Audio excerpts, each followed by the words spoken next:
You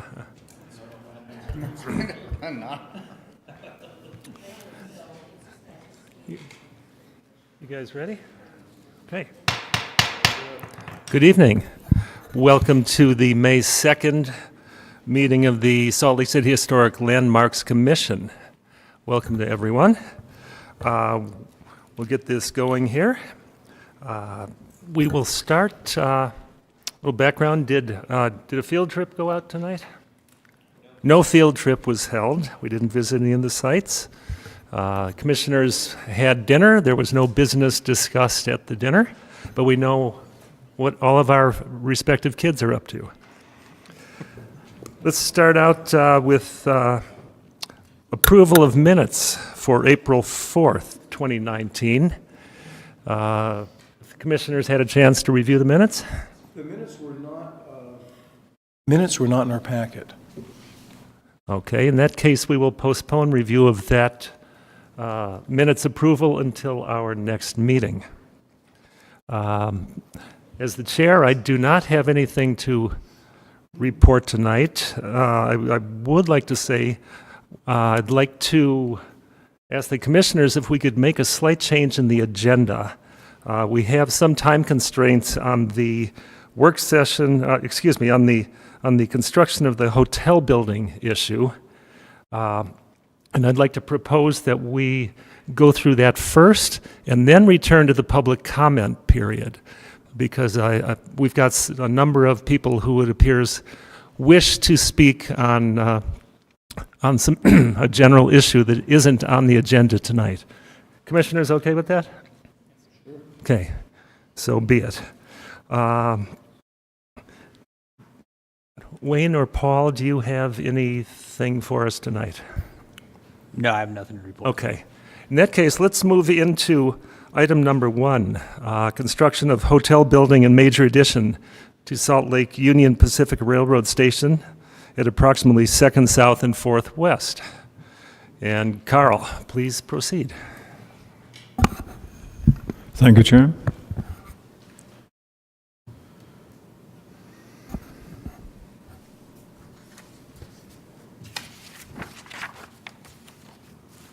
So the matter before you this evening follows on the approval of the Union Station Hotel, Union Pacific Station Hotel 9, known as the Union Station Hotel, in November recently.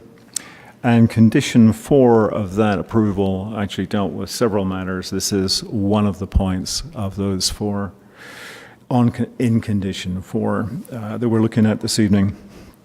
And it focuses specifically on the design of the west entry to the station and the hotel building underneath the new hotel building.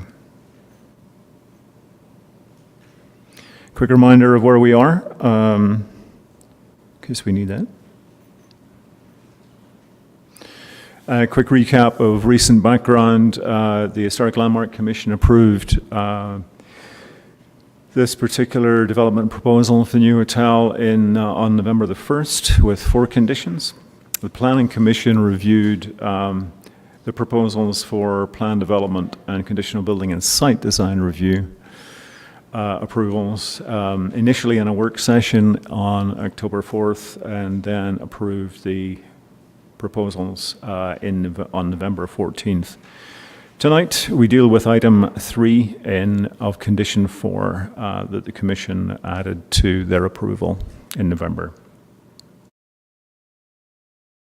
Quick canter through photographs, primary views from 400 West. A reminder of the character of the interior of the Grand Hall, to be the focus of the new hotel. And then approaching the station and the site from the west across Gateway Plaza in terms of current views and the current courtyard in front of the west facade. Returning briefly to primary views on 400 West. So following the Commission's review of the proposals previously and minor concerns expressed at that point in time, the development team has been looking at the design of the west portal beneath the building. Points brought to our attention this evening are the width of the portal itself, which is actually at its western edge wider than the gap between the existing single-story buildings. And then it tapers to the same width, effectively. We'll pull up a plan or two in a moment.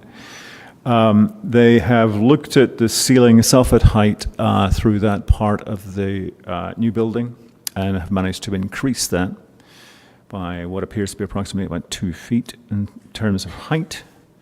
They've also looked at the lighting, the downlighting of that particular area, so that that will actually be much better lit than previously proposed. They also looked at an architectural lighting scheme for the west facade of the station building to enhance the presence of that within the courtyard. Detail of that has to be worked out yet, but a lot of scope for actually making more of that facade. And they were also concluding, and I'll come back to this, that further height increases involving removal of a floor had several adverse effects on the design of the new hotel building. Brief run through the plans. This is the primary site plan, putting the new building in the context of the existing station building. This is quite a useful demarcation of the building lines between what exists at the moment, which is outlined in that red broken line, and what is currently proposed with the new hotel building. You can see the slight increase in the width there, really in the western side of that. So the red dashed line is the previous proposal? The red dashed line is actually the existing building Existing configuration. structures. Yeah, Got it. yeah. Okay, that retail that's back there. So that's tighter on its western side than what's being proposed. And then a representative, I think this is level 4 plan showing the kind of the lightness of the way the new building actually connects with the current station building, representative of most of the floors above the main level. And then turning briefly to a section through the station building and through the new hotel building. If you look carefully at this particular drawing, you can see the profile of the soffit running underneath the new hotel building. That's slightly higher than previously proposed. It does equate fairly closely with the cornice height inside the Grand Hall as well. And this is a rendering of that raised ceiling height and also the new lighting proposals for the down lighting within that particular area, the west portal area, as viewed from the west. And the same view at night, enhancing the welcoming nature of that area. Plus, it's starting to illustrate the sort of the lighting of the west facade of the station building as well. And then zooming back across to the other side of the Gateway Plaza itself. In staff's evaluation of the revised designs, I would make various points here. Certainly, in terms of the width, the west access is wider than what we currently have, so that helps, I think, in terms of sort of presence and approach. The way that's designed, the way it tapers towards the current width of the internal courtyard actually tends to, and it's echoed by the paving design as well, that tends to create quite an effective focal point through to the station building. Which I think reads quite well. As we were saying, the soffit height has been increased. The down lighting of that area has been enhanced from previous proposals, and the introduction of an architectural lighting scheme for the west facade of the station building itself. Obviously, the existing view of the station, as we have discussed previously, will be lost, although it's probably fair to say that generally there's a strong case being made that the new hotel building will make a significant contribution in place of that. Plus, it reintroduces the semi-public status, I think, and importance of Union Pacific Station building itself, which has been lost for so many years. So I would conclude my summary presentation just by running through a conclusion, really, that I drew from looking at the revised materials, which reads that staff would conclude that the additional design proposals and revisions would enhance both the sense of public welcome and the architectural experience of the historic Union Pacific Station building, and helping to reestablish it as a center of economic, cultural, social, and civic life in this part of the city. And I'm happy to take questions, comments at this point in time. I know the applicants are here and have their own presentation material, and I wish to run through that as well. I just have one question. Is there any change to the building height? No change to the building height. Okay. The building height remains as was. And that was approved by the Planning Commission in November, mid-November. Commissioners, other questions for Carl? Please. Yeah, this doesn't relate to exactly what we're talking about here today, but the fourth item of that part 4 of the motion having to do with the restoration of the Great Hall. There was a little grumbling after the last meeting on this project about whether this commission has jurisdiction over interior changes, and I was just wondering if, for the benefit of the applicant while we've got him here, if you or other senior staff have talked about that and whether that's still part of the plan or not. That conversation hasn't been taken any further. The assumption initially, I think, is probably the assumption as it still stands that because this has a public easement through into that Grand Hall and through the building, that the interior becomes a semi-public asset and it's in its own right. So there's a strong case to be made for keeping a close eye on the character of that interior, I think. And I know the applicants are keen to actually preserve everything they've got, really, and with the opportunity to enhance aspects of that which may have been altered. But no, that hasn't been revisited since we last spoke. Are you on that, Paul? Yeah, it's unclear, but Carl and I talked about this briefly back when the question first came up, and I agree with Carl that there is a public easement and there's an opportunity to provide input here, and as Carl indicated, the developers are sensitive to that. I know I am.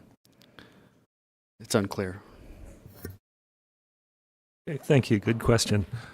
I guess we're good with you, Carl. Thank you very much. Would the applicant like to come forward and talk to us?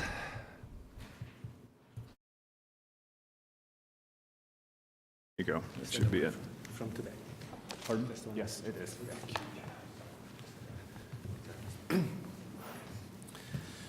Good evening. My name is Emir with HKS Architects, and I am one of the architects that has worked on the building. Obviously, we met before about 6 months ago. Give you a couple of long presentations. This time we'll keep it really short. I think that Carl did a great job of really recapping what we've done. We're going to go through this quickly and just add a few more things. For whatever reason, this is not projecting on the screen.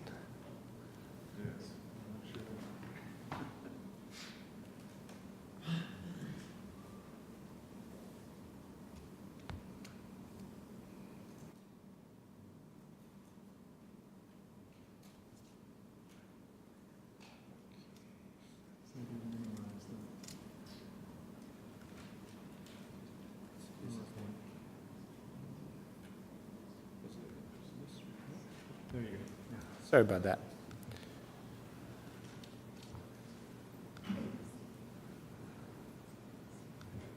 Here we go. As Carl mentioned, there were 3 or 4 conditional approvals that we have to address. We decided to tackle this one first because it could potentially have the largest impact on the core and shell design of the building, as well as financial feasibility of the project. Carl walked us through the building. So there's really probably no need to recap, but the objective that we really set for ourselves and studied over the last few months was to try to create a more welcoming portal that would encourage people to use the existing public access that exists today.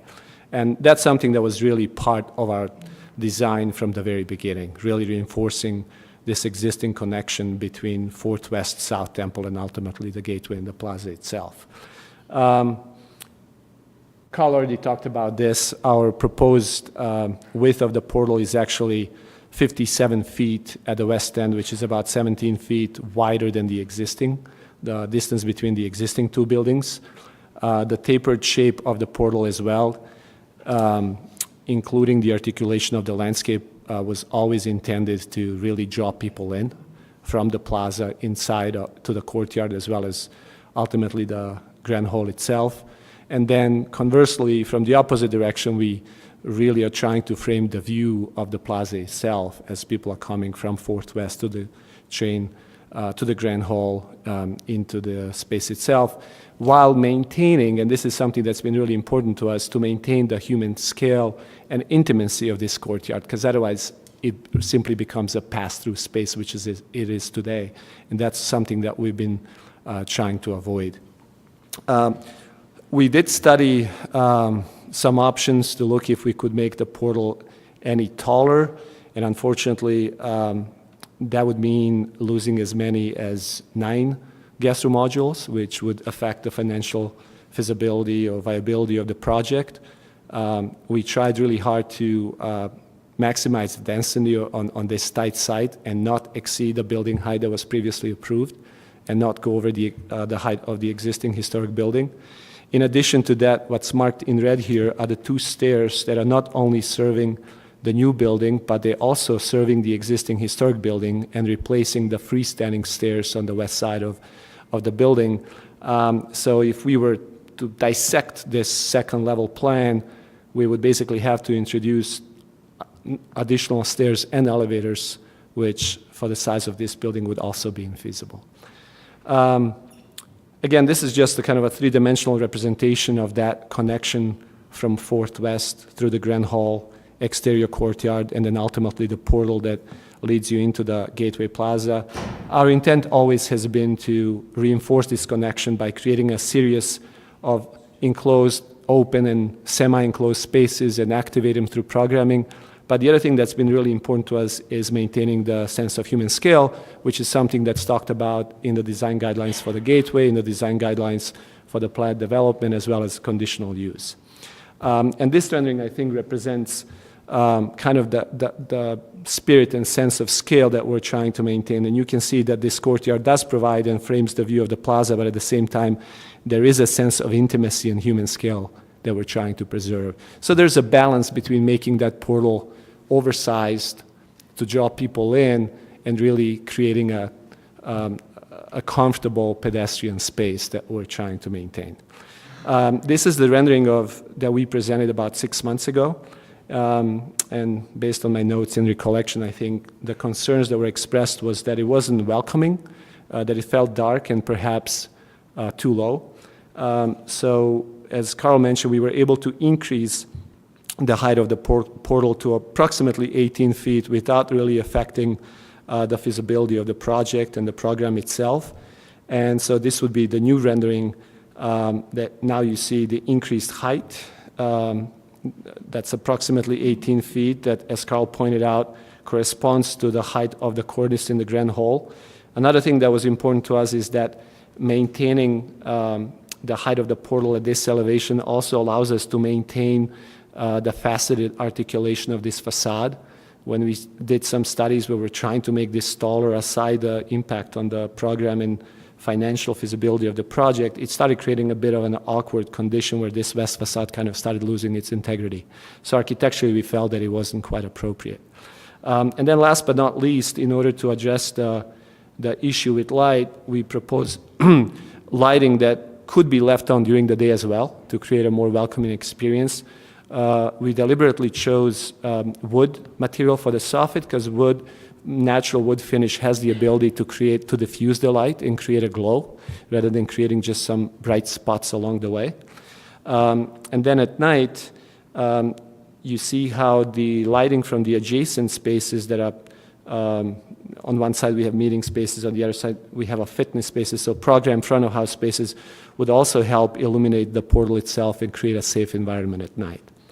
And then last but not least, something that we have talked about but didn't quite present last time we were here is our intention is really to highlight the west facade of the historic building and kind of signify its importance and renewed role in the context.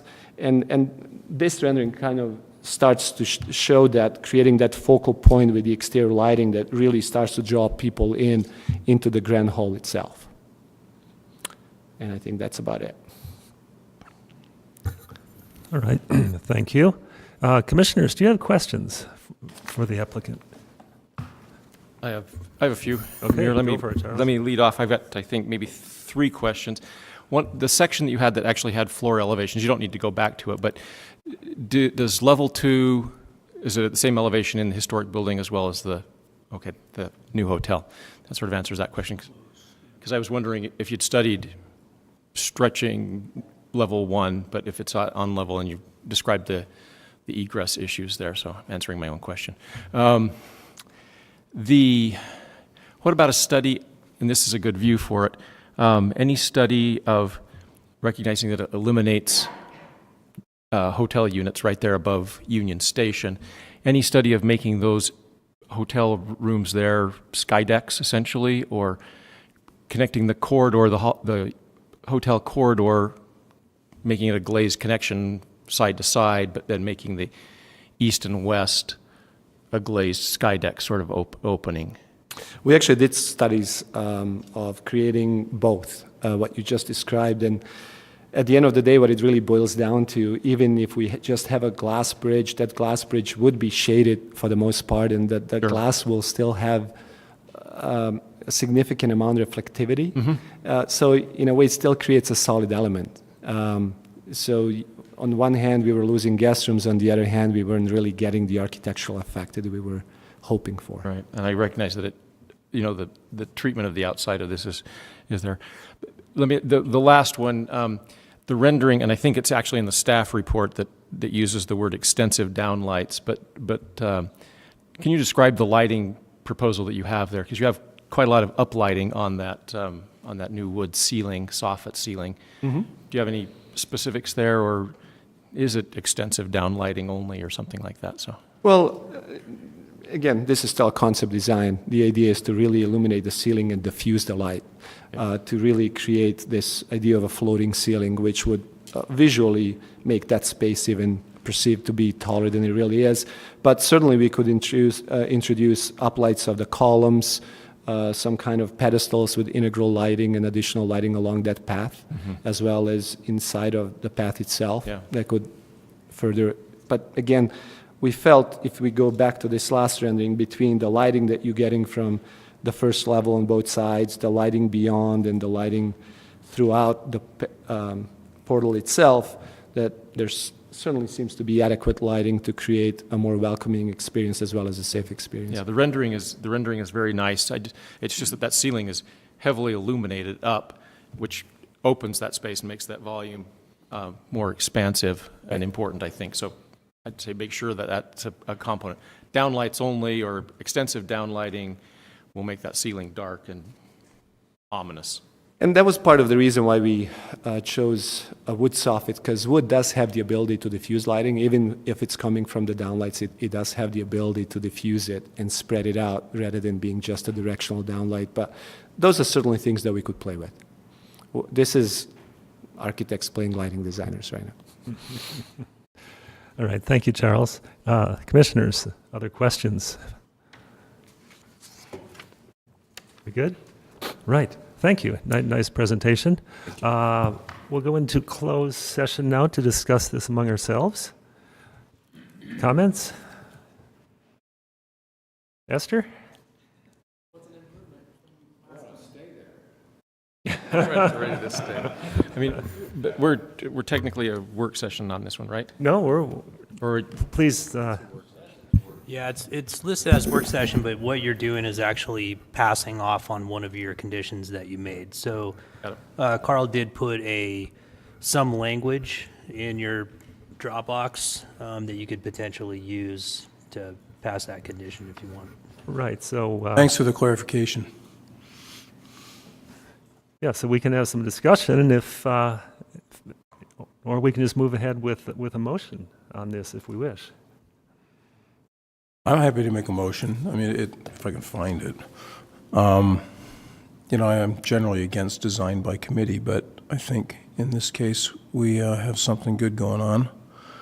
And this is certainly a big improvement over what we saw the last time. So with that said, based on the analysis and findings listed in the staff memorandum, testimony, and the proposal presented, I move that the commission approve the design of the west portal for the Union Station Hotel located about 2 South, 400 West. This is pursuant to condition number 4 of the approval of the prior application, PLN HLC 2018-00616, construction of the hotel building and major addition to the Salt Lake Union Pacific Railroad Station. Okay. Second. We have a motion and a second. We'll take a vote. Please. Esther, aye. Stan Adams, yes. Aye. Shepherd, aye. Aye. That motion passes unanimously, so that is approved. Thank you very much. Looks good. All right. At this point, we will return to the public comment session, and I have 4 comment cards. All are looking at the pump house project on Canyon Road. Is there anyone who wishes to speak about something other than the pump house at this time? All right. I would ask that the public please try to limit your comments to 2 minutes or thereabouts, and we will go ahead with Cecile Paskett, please.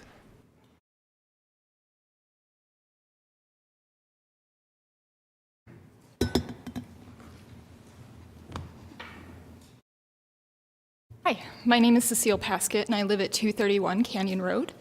My comment relates to the Salt Lake Public Utilities plans for the 4th Avenue Pump House and the park block that it sits on. The surrounding median blocks are historic structures built in 1909 and help cement the walkability of the area. Why isn't the Public Utilities Office pursuing better designs?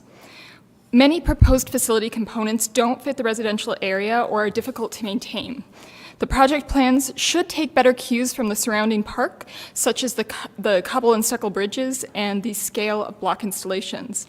We also need to better discuss this project because we've previously debated whether the facility fits with the surrounding historic homes, but have not yet touched on how the parks themselves are historic.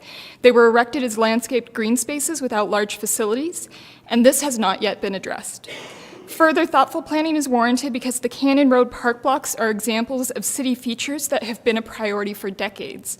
I recently completed my dissertation about the Gateway District redevelopment newspaper coverage between 1996 to 2001. From this research, I have 2 observations that are applicable to this project. First, since at least the mid-1990s, residents and city planners have been very excited about bringing City Creek above ground. And in fact, the very park block that we are talking about was depicted in the Gateway master planning documents. So that block was included as an excellent example of how to elevate City Creek above ground.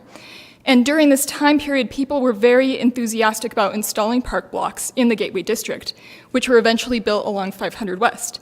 Of course, that area still struggles today. How much then should the city disrupt Canyon Road, which has downtown's most successful median parks? I know this is one of many projects and that there are valid concerns about the current well, and that I'm commenting because I live on Canyon Road. But these park blocks are historic and they host steady traffic.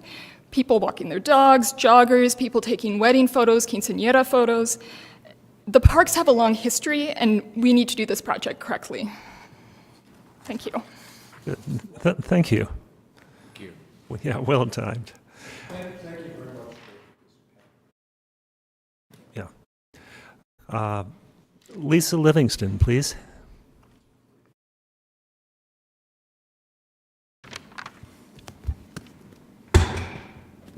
Sorry, that's a big door. Okay. My name is Lisa Livingston. I live at 236 North Canyon Road. 2 years ago, we bought our 116-year-old home that sits directly north of the park. It has rotting wood, drafty windows, sloping creaky floors, preservation easement constraints, costly upkeep, and will most likely be a pile of rubble in the next big earthquake. We fell in love with this specific area 14 years ago when we moved from New England. We, along with many other people in the city, could feel the happy vibe of people spending time outdoors with family, friends, and pets, all seeking peace, all within walking distance from the city. This park is a resource that can never be replaced. We knew what our stewardship and limitations would be in regard to living in this designated historic district. It seemed worth it, as we knew the integrity of the neighborhood would be stable and protected by the standards by which everyone must abide. We willingly assumed responsibility knowing that it would be more time, energy, creativity, and expense. We did this with the expectation that the city would have to abide by the same standards and, like us, would also be required to put more time, energy, creativity, and expense to preserve the historic personality of this neighborhood. We all agree that clean water and worker safety are vital. I believe that we can balance these needs while preserving the historic park. The current plan for this project will desecrate the character of this peaceful historic park. We as neighbors and community have drawn on experience, resources, and expertise in presenting viable options that would reduce the negative impact on this historic park. We ask you to respectfully take them into consideration. We are new in this neighborhood, but our neighbors have been playing by the rules of the historic district for decades. They've taken pride in their neighborhood and have put untold time and resources into contributing to this oasis in our city. We want future generations to find happiness in spending time with family, friends, and pets, and in finding peace in this special area. It is morally wrong to intentionally inflict a wound that will never heal. Thank you. Thank you.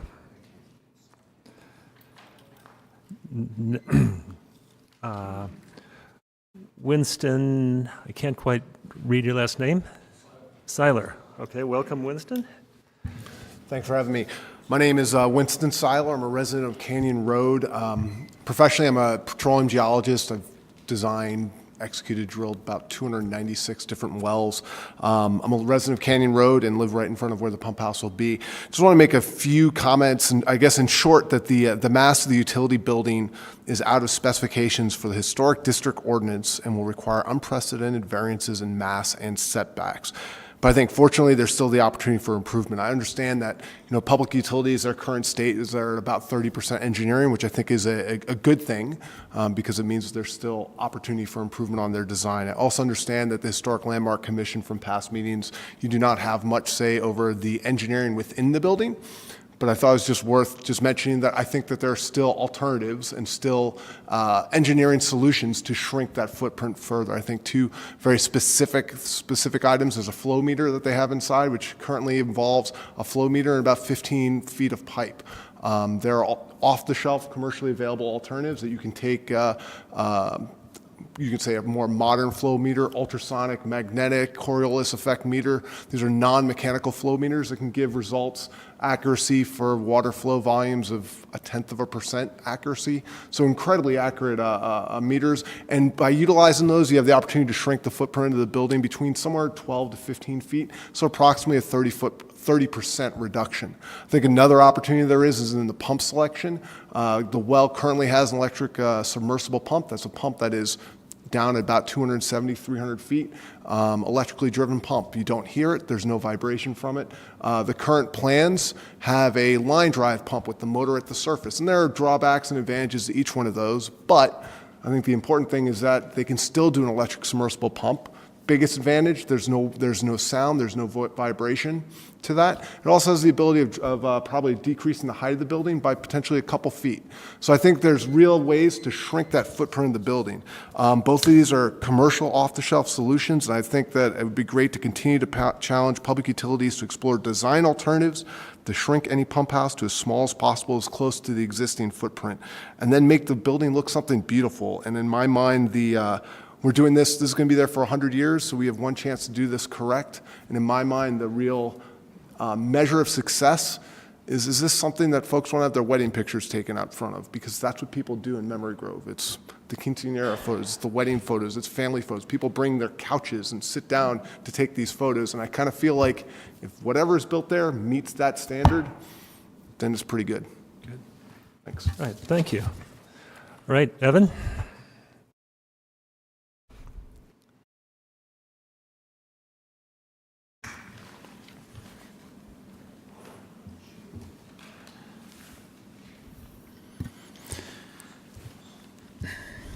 Hello, my name is Evan Smith, and I live across the street from the 4th Ave well.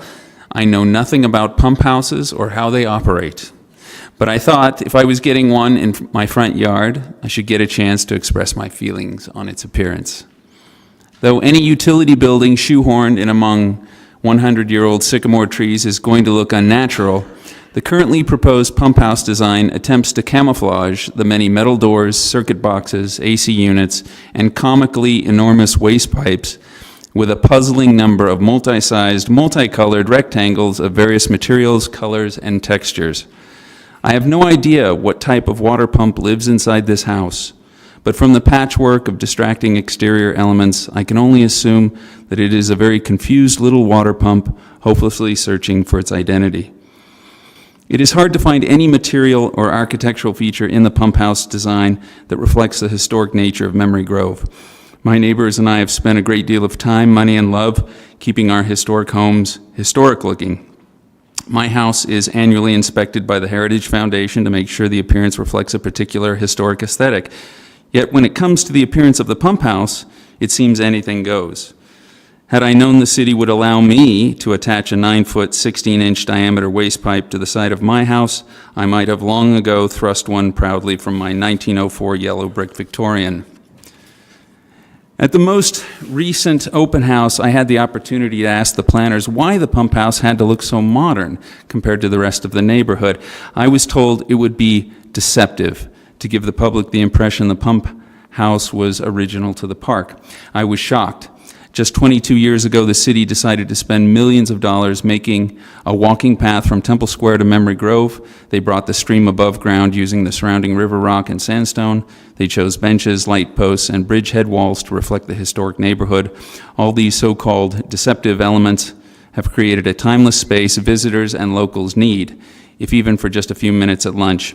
A walk through Memory Grove should be wooded, expansive, and green, with as few service trucks, steel doors, air conditioning units, and electrical boxes as possible. Please protect Memory Grove and don't allow it to become just a memory. Thank you. Right. Anybody else wish to speak to this issue? Okay, thank you all. We appreciate your interest and your passion on this. This is coming up next month, I believe. Yes. And I we'd believe so. encourage you to return and bring your friends and speak out on this. There was a public, did they present to you already in the neighborhood? That's coming up. Okay. Yeah, show up there, talk to them. I know they may be engineers, but they want to do things right. So please go to that, as many as you can, and then we'll see you next month as well. So thank you very much. Next item on the agenda.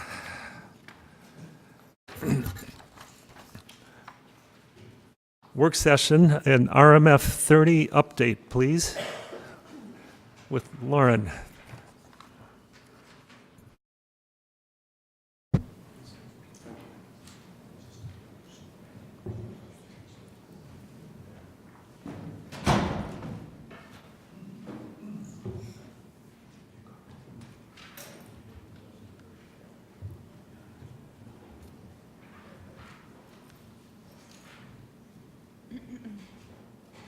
All right, hello, commissioners. So I know you have 2 other work sessions, and I have quite a bit of information to go through, but I'll try to go through it quickly. But if you have any questions along the way or comments, feel free to just stop me. So to start, as you all probably know, facilitating new housing development in the city is a top priority of our current administration. Per our current 5-year housing plan, a major goal is to reach a point where all residents of Salt Lake City, current and prospective, regardless of race, age, economic status, or physical ability, can call a place to find home. So this goal not only emphasizes the creation of more housing in general, but the creation of different types of housing for people in various stages of their lives that have different needs. So with this in mind, the city's housing plan specifically calls for the removal of strict zoning regulations that can impede creative housing solutions, like some of the regulations in our multifamily zoning districts. So therefore, multiple updates are being proposed to the Rmf 30, which is our low-density multifamily residential zoning district, which I will be running through this evening. So before we dive into the changes, there are actually 4 multifamily residential zoning districts in the city, ranging from low density to high density, so Rmf 30 to Rmf 75. And this map here shows all 4 of those Rmf districts. The goal is to solidify updates to the Rmf 30 district to start, and then come back and update the other 3 districts in a similar manner. So looking solely at the Rmf 30, or the low-density multifamily residential district, there are approximately 1,027 properties located in this zone that are greater than 2,600 square feet or adequately sized to build upon. And as you all might be interested in, 331, or about a third of these properties, are located in our Central City and University local historic districts. Looking at land use, the majority of these parcels are actually single family homes on them, or 565 of the parcels. 130 have duplexes, 178 have multifamily buildings, or buildings with 3 or more units, and the rest vary in land use from commercial uses to larger planned developments. I also want to mention that with these updates, the city is looking to encourage missing middle type housing in particular. Missing middle, it's a mouthful, housing is not a new type of housing, but a housing that exists in our city today, like duplexes, triplexes, row houses, and small-scale apartment buildings. These types of housing forms can accommodate more housing units or greater density while remaining compatible with lower density development like single-family neighborhoods. Missing middle housing units also tend to have smaller footprints that keep their price down. So just something to keep in mind as we're going through these changes, that we're trying to encourage these types of units in particular. So here are 2 examples of this kind of missing middle housing that fit in with lower density neighborhoods, but also accommodate a higher number of units per acre. So there are numerous examples of historic missing middle housing types in particular throughout our city. The problem is it can be very difficult to build these types of housing today under the current Rmf zoning regulations. So if you take a look at these forms here, the first at 825 South 800 East, this little cottage development has 12 units on about 17,500 square feet of land, and that equates to about 1,500 square feet per unit. Per our current zoning standards, you would be able to get 5 units on that size of a lot. And then at 682 East 700 South, they have 16 units on 8,500 square feet of land. And then per our current Rmf zoning standards, you would be able to have 2 units on that same parcel.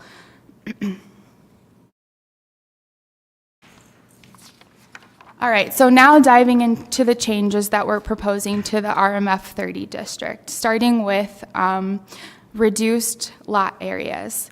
So in the city's Rmf zones, the zoning ordinance requires that a lot be a certain size to accommodate a certain number of dwelling units.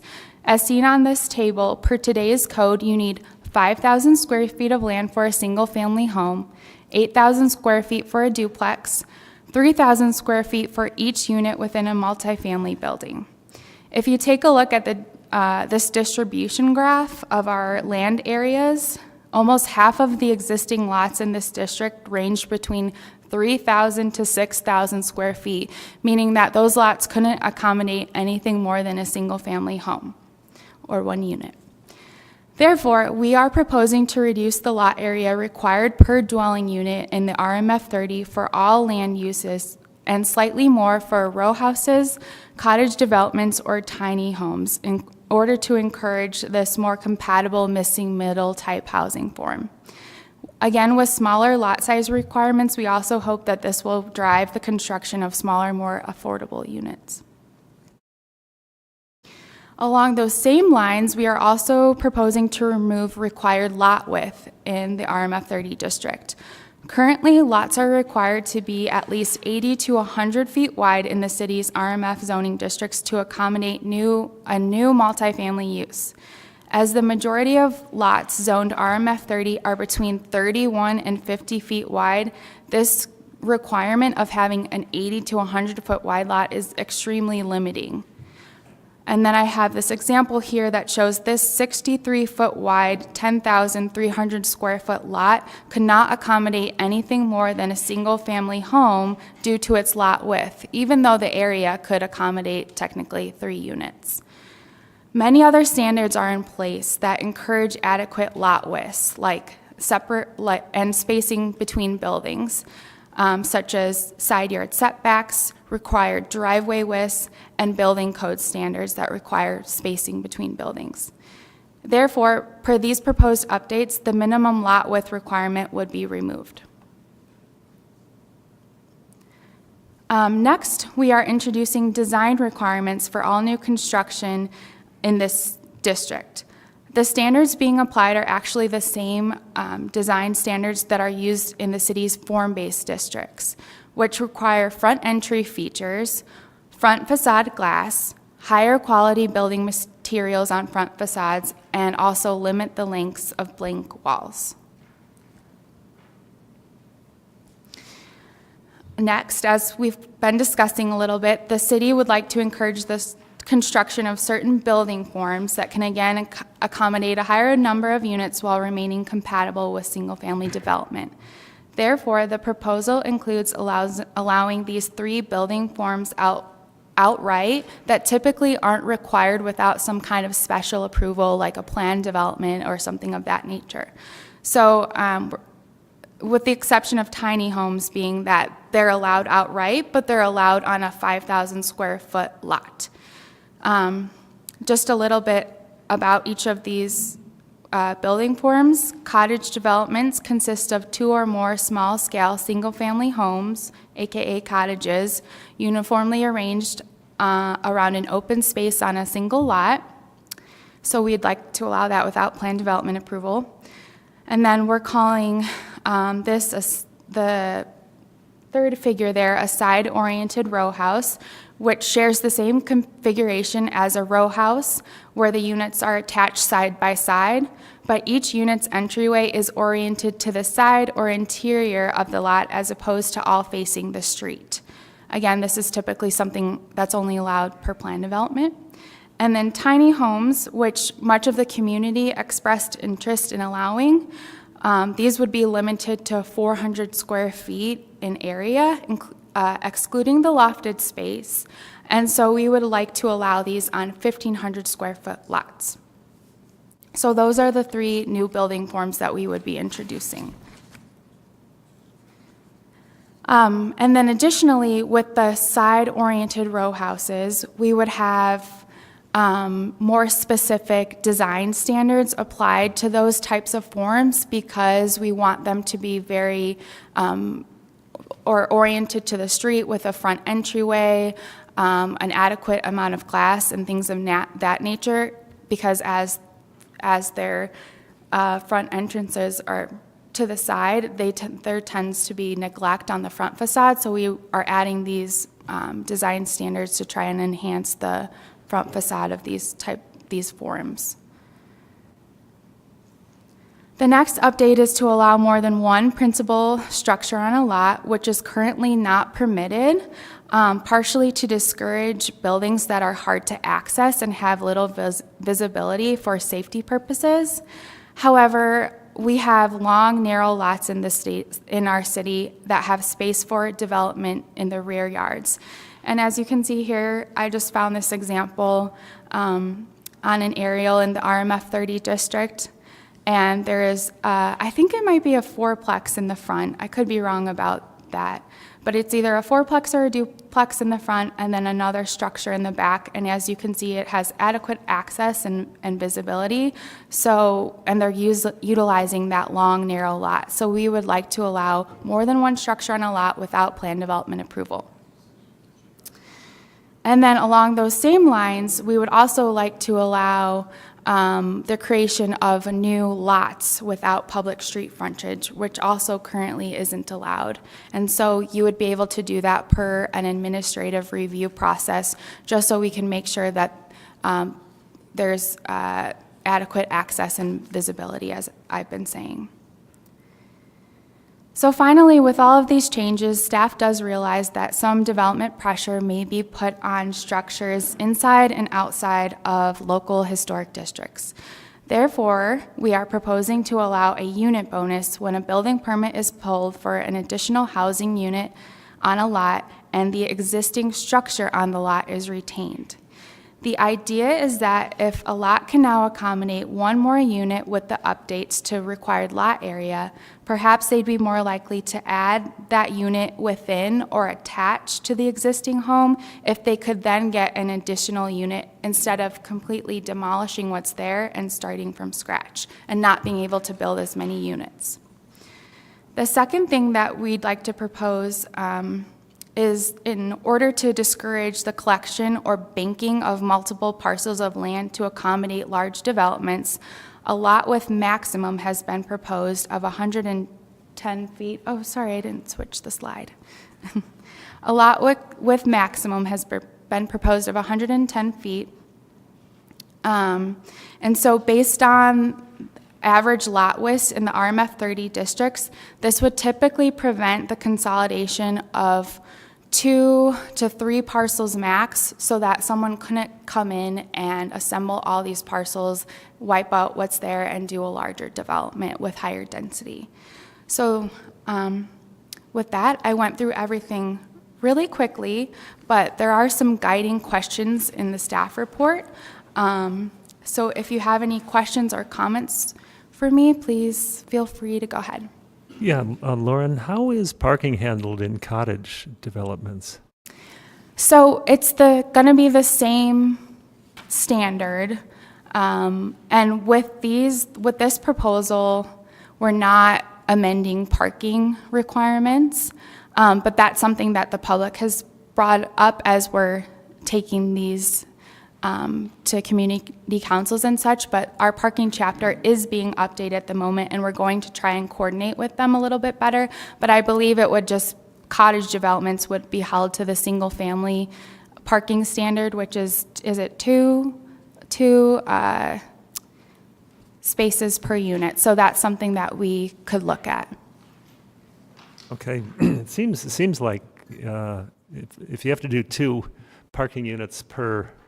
parking stalls per unit, then you're eating up a lot of space, and it's kind of defeating the purpose of that density. Yeah, that's a really good point. You know, Kenton, in the little projects I've sketched out, parking seems to drive the entire project no matter what. And I think it's going to be very interesting to see how our need for parking shifts as the way we change the way we use motor vehicles. And I think we're on the cusp of some pretty radical change. Yeah. And certainly parking is going to become less and less and less important as time marches on. Yeah, agreed with that.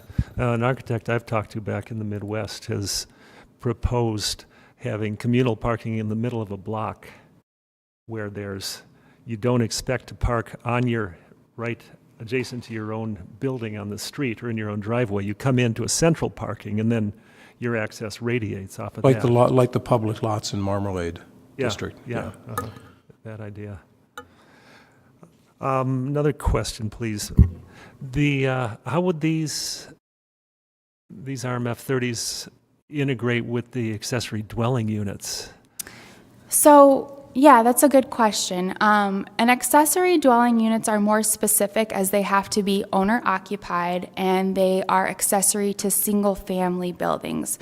So here we would be allowing more than one unit on a lot, and you could do different types of building configurations, like perhaps you could do 2 small cottages in the back of a lot if the lot size allowed for that. They wouldn't have to be owner occupied. They wouldn't have to be paired with single family development. So that's where that kind of differs. And then ADUs are also conditional use in single family districts. I guess we're not talking about single family districts, but these wouldn't be a conditional use. Okay.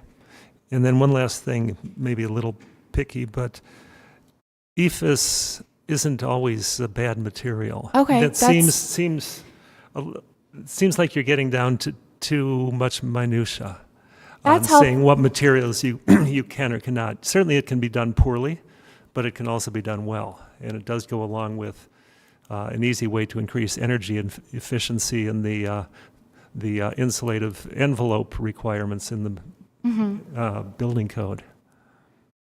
Okay, someone else can talk. I've got a few kind of observations, maybe some of them are questions. Maybe the first question, timeline. What are your next steps on this and the time frame? So we're hoping to go to the Planning Commission with the finalized proposal and text amendments, hopefully in June, probably the second meeting in June. And then from there, they make a recommendation to the City Council, and the City Council will approve or deny. Okay. And typically takes around 3 months, I want to say, to get to City Council, depending on their agenda. That's fine. The next step was the important one, I think. And I will confess that I have limited understanding and I haven't read it the way I need to. That's fine, yeah. But I was just trying to apply some of our experiences in this commission over the years about increased density or increased usage of a tight lot. It seems like, every construction project that we've seen in Marmalade, West Capitol, is always pushing the envelope. Always say they need to push the envelope. We have, it's typical on those new construction projects that there's special exceptions requested, and sometimes there are constraints and things.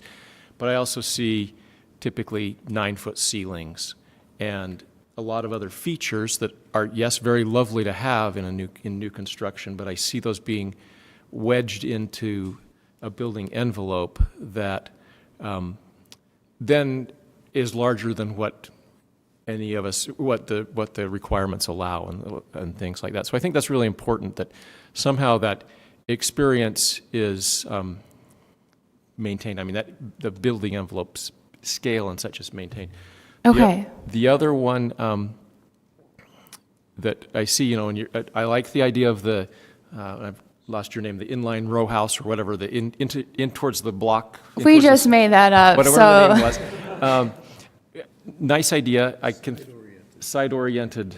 I can think of some really atrocious examples of those being built right now, or apartments that orientation that's just an offensive blight to the street, and particularly to the adjoining neighbors. And that's kind of the point of this ramble. Again, we have those special exceptions of side yard constraints and the request to give a special exception for those side yards. And in reality, they are, changing the character a lot of what may or may not be a single-family residence neighborhood, but kind of effectively by introducing a large volume extending through the entire lot. Mm-hmm. Those neighbors now have apartments or units looking down into their backyards and Right. such, with pretty heavy change of expectations of what your backyard privacy can be. I think those are just really critical issues to try to figure out how to mitigate, how to contain expanded new construction and density while minimizing the impact to the adjacent property owners who don't have that same desire. Yeah, we are proposing 10-foot setbacks on either side of those types of side-oriented row houses, and then increased design standards. And in a sense, we kind of want to beef up those standards, because if we're going to allow this outright, maybe there's an expectation that they meet us in the middle too with how it's impacting in terms of visually and just the use itself. So, but we can look into that a little bit more. I guess the other, and I think of another project that we had on, I can't remember which, maybe it's on Vine Street or something, but the adjacent historic property owner expressing concern about a new development and the driveway that came within feet, inches of their historic home. Right. The excavation, and to access these deeper constructions into the block brings vehicles and that sort of impact all along a property line. I think that's another critical thing to noodle through as well. Okay. Did it? Yeah. Interesting.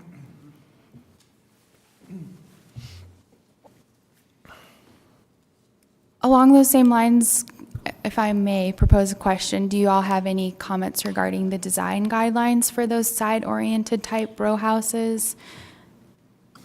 I mean, there's no magic.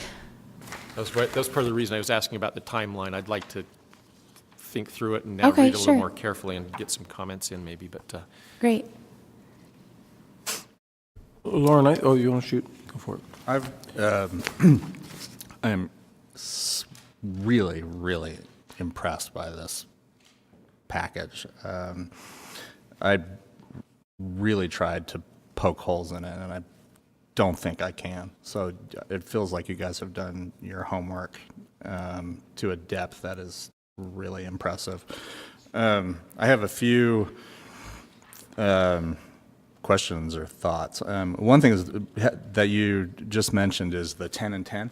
In one place in the report it says 10 and 10, and another it says 10 and 4. And Sorry about that. No. It's 10 and 10. We've been getting some pushback on that because, again, on our narrow lots, the 10 feet might be hard to accommodate. Obviously, with side-oriented row houses, one side is going to accommodate the driveway, which is typically 20 feet or greater, and then that other side then would be pushed to the 10 feet. So we might reconsider the 10 feet on the other side. I don't think it'll go down to 4, because I think per building code you need at least 5 feet for certain reasons. I could be wrong. But we might look at that again, but as of now it's 10 and 10. Well, here's my thought on it. I think going less than 10 would be smart. Okay. Because it's going to be really tough. Because of the point you just made. In my experience, it's not 20, it's really 25 that you need with a sidewalk, a tiny bit of landscaping, curb. So if you're requiring 25 and 10, that's going to take a lot of lots out of contention. So I feel like you're headed in the right direction. The other thing is you can feel confident that you're going to have 5, because unless you're not willing to put windows on the back, which no developer is going to do, they have to be either 3 or 5 feet off the back. So you're not going to get a lot line wall. Right. So I feel like you're protected. Okay, great. I wanted to ask a little bit about how this was going to work in practice. So say I own a 6,000 or a 4,000 square foot lot. Theoretically, if I meet the other requirements, I could divide that into a 2,500 square foot lot in the front with a single family house and a 1,500 square foot lot in the back with a tiny house. Yeah. And the city is astonishingly going away from the requirement of street frontage. So as long as there's like an easement or a connection. Exactly, yeah. That's amazingly open-minded. Yeah. Well, it's a tiny house. No, I'm just kidding. But if you want to draw property lines around it, we're going to do a special exception to create lots without street frontage, and that way we would be able to kind of review if it has adequate access. If you get your easement in place and then an easement for maybe even utilities, things of that nature, but it should be way easier than going through a plan development. Okay.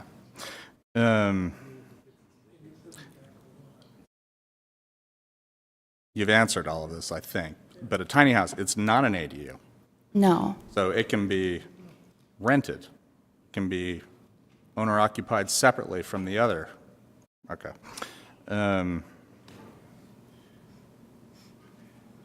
I think I only had two other things. Are there any changes to the permitted use table for the zone, or do those all stay the same? No, that's all staying the same. It's just that we're introducing these forms, but it's all housing, which is already all permitted within the permitted use table. But we're going to introduce these form tables within the RMF chapter, but we're not going to allow like any other mixed use or commercial type development. I think the only other thing I was going to say is that I really agree with Kenton that I understand the motivation behind the quality materials requirement, but stucco done well can be a really good exterior cladding. And unless you're departing from the quality materials description in some of the other zones, hardy does not qualify. And I think hardy is a phenomenal cladding. Hardy plank, hardy lap, just cementitious siding is dynamite. So to the extent that you can give, it's really hard to legislate good taste. But I think we're better off permitting the kind of flexibility that Kent mentioned. I just want to say, well done. This is really great, and I can't wait to see it go forward. Yeah, hopefully the legislature doesn't step in on this one.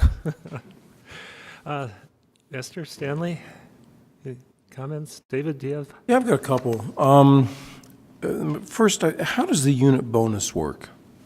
So it'll work basically because we realize that by reducing the lot area requirements, now say there's a lot with a single family home that might be able to now accommodate 1 or 2 more units.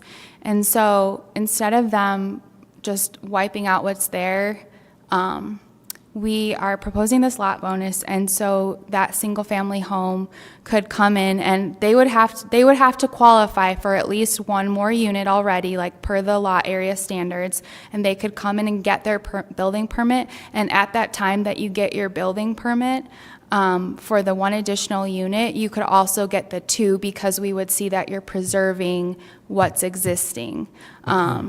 And you could do the additional units within the structure, attached or detached. So just a single unit bonus. I mean, suppose you have a building or a lot that has a true duplex on it to begin with, a purpose-built duplex, and you could add a couple more units to it. Could they come in and say, well, this is really 2 buildings separated with a firewall. Could I get 2 unit bonuses? It's based on the lot. So, and we're actually... If you have a big lot, you could get more than a single unit bonus. No. So actually, you're going to get 1 unit if you preserve a single or 2 family structure, and then we're actually saying you're going to get 2 units if you preserve a multi-family structure, which is 3 or greater. Got it. But what we found with the distribution of land uses, the majority of over half of... Yeah, I would say the majority of land use... earlier, most of them were single family or are duplex. single family. So this unit bonus is targeted to kind of protect those single family. And then when you look at multifamily buildings that are existing, those are typically built way over what could ever be allowed. So we don't anticipate people coming in and trying to demolish that because they have way more than they could ever have with a unit bonus or with the new area standards. But the unit bonus is not going to override all of the setback, and No. you're still going to have to meet all those criteria. Yeah. So it's not going to, doesn't seem like it's going to lead to a explosion Yeah, of. I think it's easy when we say unit bonus to just picture all these units popping up, but it's definitely easier said than done. You'd still have to meet all the other requirements and things of that nature. You know, Paul, it seems to me like parking is just still going to drive all this. That we're Yeah. just betrothed into the automobile. Your point on that is so dead on. And if there's a way we could get more flexible with parking, I think architecturally you could have a lot of fun with this. I don't think there will be a single cottage development built. Just I think doesn't work. It's impossible, for the reasons you said. Yeah, I think of, classic micro neighborhoods, be very hard to do with the parking requirement, 2 stalls per unit. Excuse me. As Lauren mentioned, we're in the process of completely rewriting our parking chapter. So I'll definitely take those comments back to the planners that are working on that. And it's actually, we understand that now too. It's always a game in trying to accommodate more development while protecting some of that neighborhood character that sometimes people are accustomed to. And so sometimes it's baby steps. Well, you're right, zoning is a blunt instrument, and it's hard to legislate these things. Yeah. All right. Right. Anybody have anything else for Lauren? Good job. No? Thank you. Thank you. Very Thank nice. you guys for your Yeah. input. Yeah, good, very good effort and nicely presented. Thank you. Right, next item on the agenda is urban landscapes.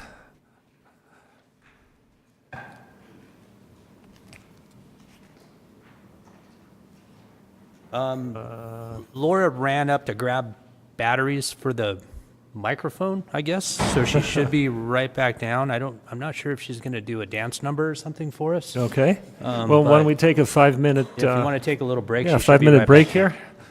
When we will re-adjourn at 6:48.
to start when you are. Okay, I'm this close.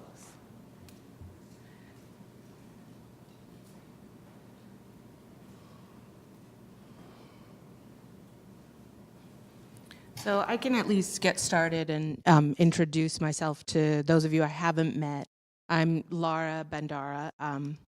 I am an urban designer. I joined the planning division about 6 months ago, and my background is in landscape architecture. So looks like I just need to log in.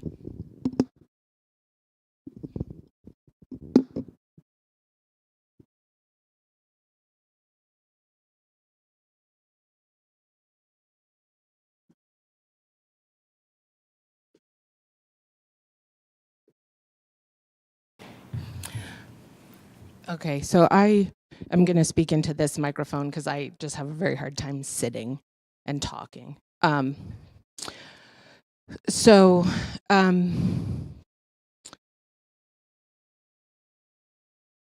of what I want to talk to you about today is it's partially just to introduce myself and let you know what some of my expertise is, but also really to think about with the increasing pressures of development that we're facing in Salt Lake City, thinking about landscape architecture and landscape architectural solutions to problems, I think is becoming more and more imperative.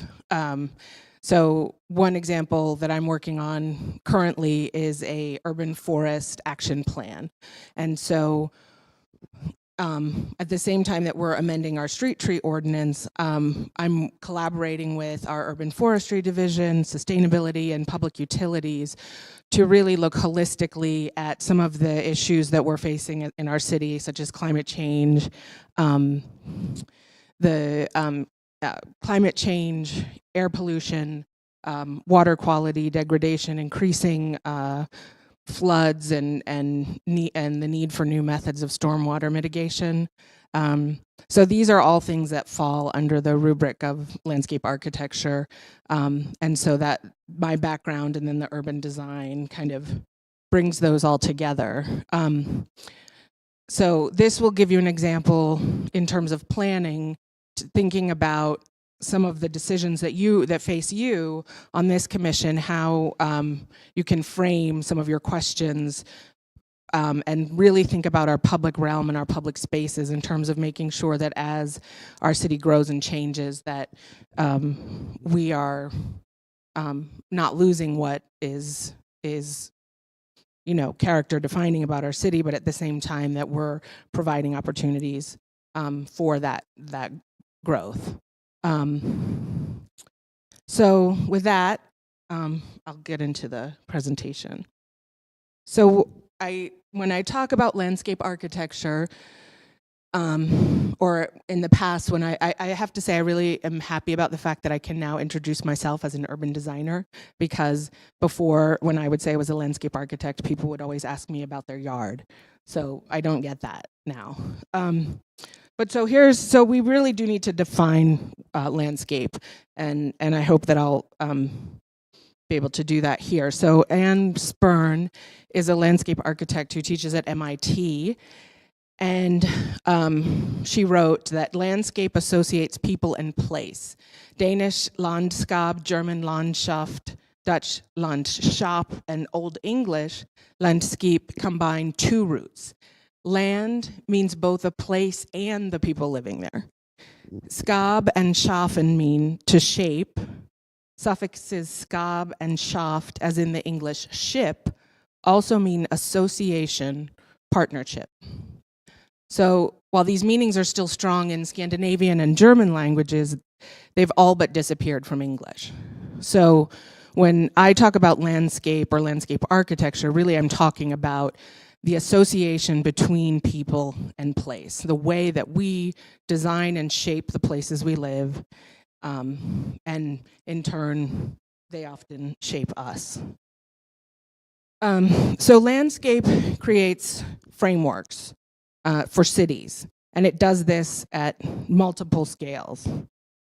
So the first is the geomorphologic scale, the sort of largest scale. So this is the Atlantic coast, the eastern seaboard, and you can see this pretty multicolored geologic map fading into the Atlantic coastal plain.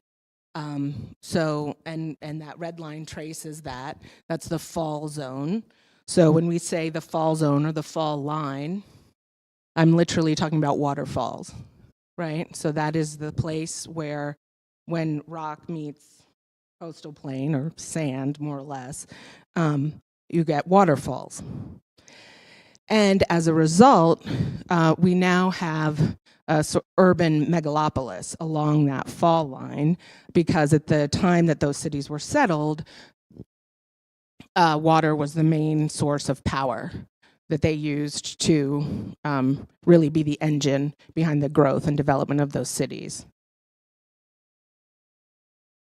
So this also works at the scale of the nation state. And I'm going to show you a brief video here by a professor of urbanism at the University of Delft in the Netherlands. And it's from a MOOC, which is, it's MOOC. It's a massively open online course. And so this is, I just think, a really good introduction to thinking about how landscape shapes our cities and our places at all scales. Between the UK and Germany. This MOOC is about our tradition of planning and designing for the public good. And this tradition stems from one basic historic fact, and that is that much of our country lies below sea level, as you can see here in this historic atlas. Much of what is green here is actually up to 4 or 5 meters below sea level. Now this means that we have to shape, design, mold our country in order for us to live here. We have to safeguard this public good, safety from flooding. Now the Netherlands may not float, but it's easy for you to understand that for us it's very important that we do not drown. Now this basic historic fact has led to a great collection of design, planning and engineering feats. The Dutch have constructed hundreds of polders which lie below sea level. It is this land reclaimed, and we build them so that we can live and work here safely. And the same goes for our cities. As you can see in this example, our capital city, Amsterdam. Now it is very clear that its world-famous canals are the main structuring element of the city. And they are as much beautiful as they are functional. And they stand in this same tradition of water management. Now, partly because of this tradition, the Netherlands was also one of the pioneering countries for our profession, urbanism. And just one example of that is this, the General Extension Plan of Amsterdam, drawn up by Cornelis van Eesteren in 1934. And you see here in red, modern planning and design principles that were experimented with on this large scale for the first time. If you look at the form and the structure of the city of Amsterdam as it is today, you can still recognize these shapes. Cornelis van Eesteren, by the way, who was the first professor of urbanism here at our faculty.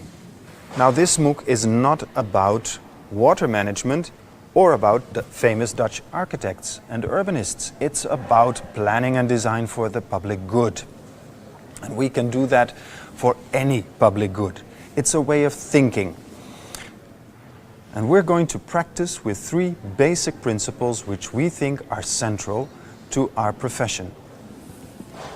First, that there is a balance between research and design, as you can see here in this student project, in which an interpretation of the city of Haarlem was given on the basis of a research, a formal and historic analysis of the city. This balance between research and design is always there. A second important principle is that we think and work on multiple scale levels, from the region to the design and detailing of public space. And when a design is good, these scale levels corresponding, as you can see here in this final project. And the third and maybe most important principle is that we never see a design outside of its physical context. Now, we are eager to acquaint you with these principles, and we are eager to learn from your experiences too. So welcome to this MOOC, and please join us in the next 7 weeks.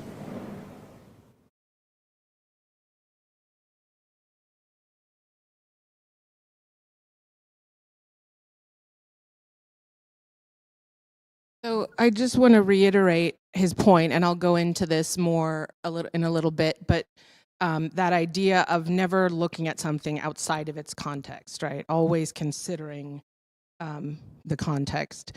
So again, going back to the way that landscapes structure places or cities. So this same impact is here in a more familiar landscape in the Salt Lake Valley. So we are surrounded by very high mountains and a huge inland sea. And there's very clear, inlets and outlets to this place, or maybe not so clear, right? But there. So the reason that this area was settled is, as we remember the historical context, that when this place was settled as the city that has become what we know today, the Mormon pioneers were fleeing persecution, and therefore security and being able to understand who was coming or going, for that matter, was of paramount importance. And I think the Utah War actually underlines that fact, where when the federal troops came to Salt Lake City, everyone was gone, right? Because they knew well in advance that they were coming. And again, because we have the waters of City Creek, which were used to kind of found the city, we have through the canyons, the water brought all these agricultural soils, the floodplain soils, which were, in most places relatively good for farming. So again, this happens at the city scale, right? So this 1891 map of Salt Lake City, you see these organizing elements, right? We have the Jordan River, we have the bench, we have the mountains, we have the Great Salt Lake. Landscapes also work at smaller scales within cities to create or frame spaces. So this is Boston. The Emerald Necklace is a well-known park system designed by Frederick Law Olmsted, as well as his sons, the Olmsted brothers, and Charles Eliot. And if you've been to Boston, it's not easy to navigate because of its, let's say, irregular grid. And so having this park system to organize it begins to give some structure. I'd also just like to quickly point out that the Back Bay Fens there by the Charles River is actually just shows you that even in the early days, landscape architects were involved in what we now think of as typically civil engineering projects. So the Back Bay Fens, the Charles River used to be a tidal estuary, and so the Back Bay Fens, as a lot of waterways were in cities at that time, became sort of just a dump. It was a sewer. People threw trash there. Sewers went out there, and it just became really problematic as that area developed. And so they asked Frederick Law Olmsted to work on it, and he basically created this. He brought it back to a wetlands, kind of made it a wetland place, but it had the function of cleaning that stormwater and that sewage, and flushing it out to the Charles River, which then let it out to the sea. Now they've re-engineered the Charles River so that it no longer functions in that way. So what is landscape architecture? So I just got to get this right off the bat. Landscaping does not equal landscape architecture. So they're different things, right? I'm not making any hierarchy. They're just different. So again, landscaping, and on the right here, landscape architecture. That's a really incredible historic estate, Naumkeag, in Western Massachusetts, and it's now owned by the trustees of reservation. And if you ever get a chance to visit it, it's really extraordinary. So what is landscape architecture? How do spaces become places? So the simplest way, I think, to describe this is to say that architects design identities for shelter, and that landscape architects design identities for space. So how do landscape architects do this? Well, here's a extraordinary example of a designed landscape. The Jefferson National Expansion Memorial, which you're probably more familiar with as the St. Louis Arch, which was jointly designed by Dan Kiley and Eero Saarinen, both masters of modernism. And what I want you to notice here is that there's this is absolutely a composition that is intended to create a connection between the city and the river. And that really reflects the scale of that place, both the scale of the city, the scale of the river, and then the scale of Jefferson's idea of manifest destiny, right? Because the gateway arch is the symbolic gateway to the west. At the same time, nothing is a blank slate. You can see sort of below that, what's the lower leg to us, there's a church above it. So that whole area was a neighborhood that was raised to build that project, which it actually has taken them more than 50 years to complete, and that's another story. But again, they began in the 50s. I think the arch itself was completed by 65. So again, this is about connecting the city to the river and reflecting the kind of scale of both the idea and the place. So landscapes architecture is intentional, right? All this landform is built. Again, like I said, they raised neighborhoods. This is sculpted landform. Eero Saarinen was actually a sculptor briefly before he became an architect, and so he was very deliberate in how he wanted these planes to work. At the same time, I'm compelled to tell you that Dan Kiley, the landscape architect, did not intend for that to be manicured lawn. So just putting it out there. Oh, and then again, the reflection of the arch in the water, right? That's designed. That is not a happy accident. Experience is designed, right? As you go along the walkways with these double allées, it sort of hides and reveals glimpses of the arch until you come out to this open space and you see this magnificent, 660 foot arch. So it's really impressive. But again, that experience is very deliberately designed to hide and reveal views. Procession is a very important part of thinking, and I think this is important to cultural and historic landscapes as well. How do we move through them? So the grand staircase here connects the river to the arch. Again, the size of it is responding to the context of the scale of that city and the idea. So often planners, with the best of intentions in terms of what we're setting out, create spaces that are undefined and unintended. And so I, as my colleagues know, typically, I'm not sure how to describe this. The term open space is a hard one for me because it is so placeless, right? It doesn't capture a place. And so when you begin to talk about something as open space, it doesn't have an identity, and therefore you sort of relegate it to, it's a non-place, right? And unfortunately, we have some of those in Salt Lake City, as all cities do. But so this is in Philadelphia.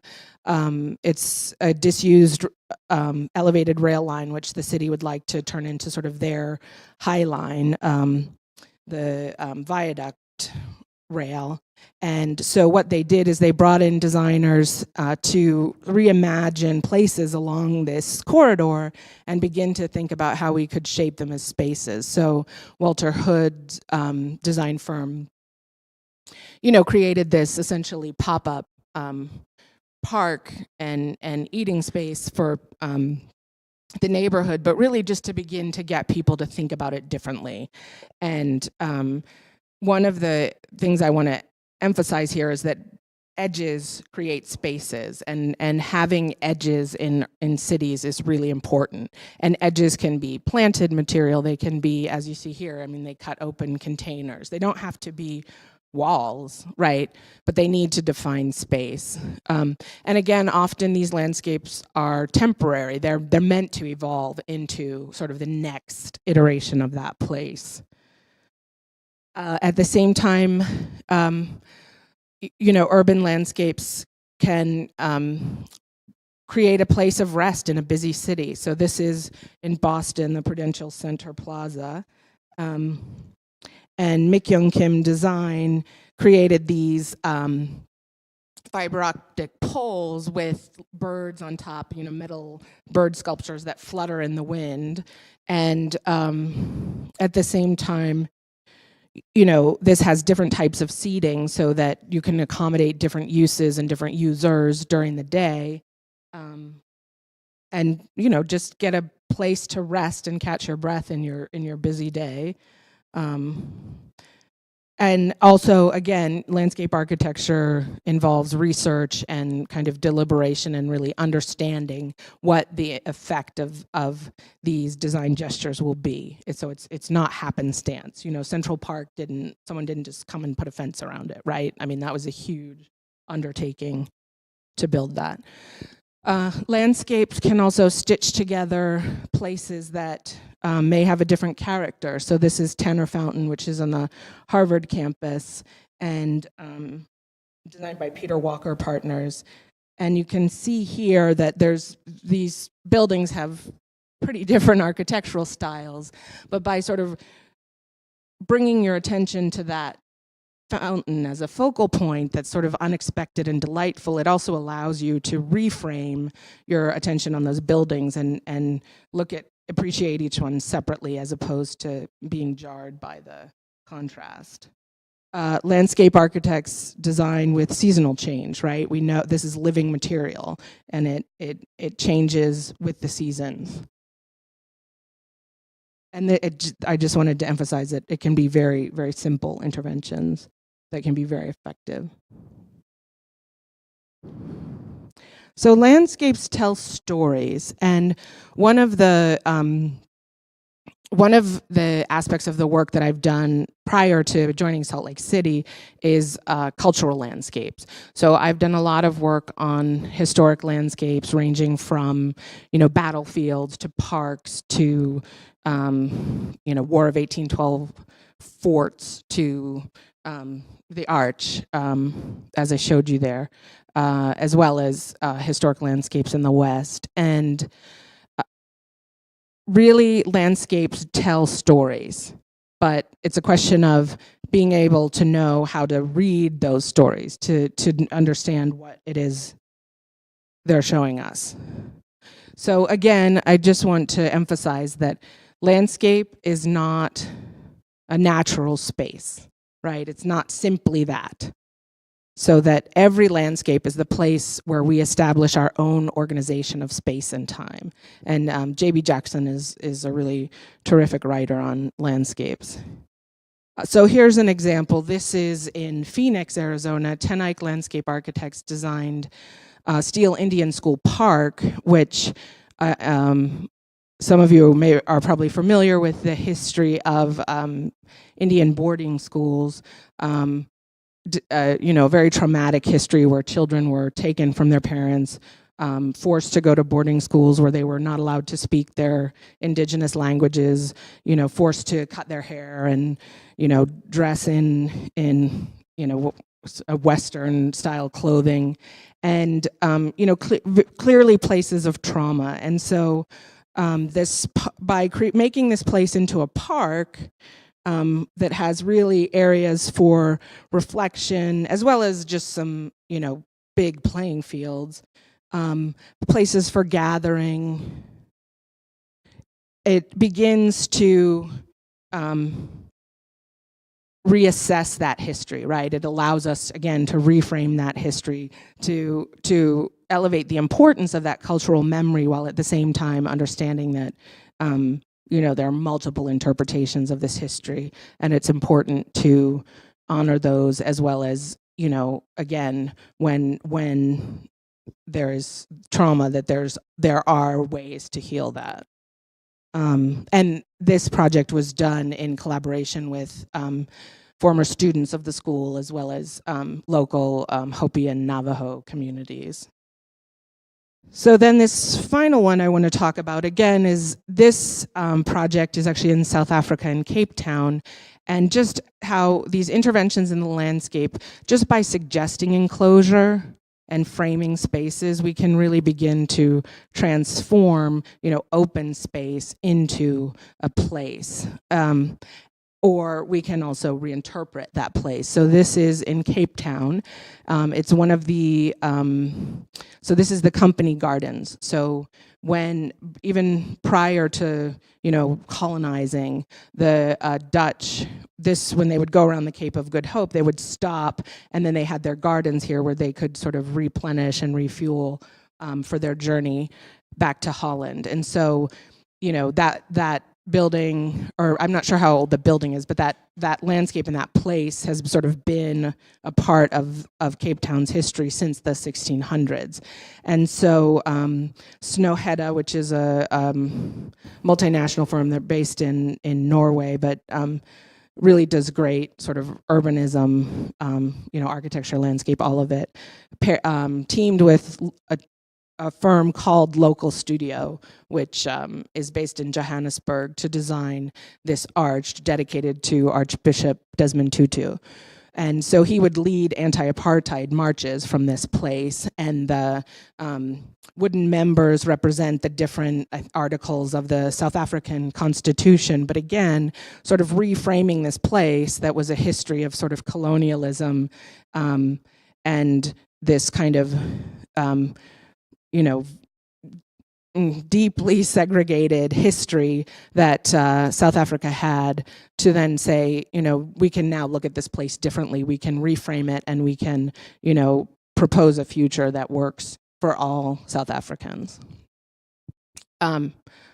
So that is my final slide, and I appreciate your attention.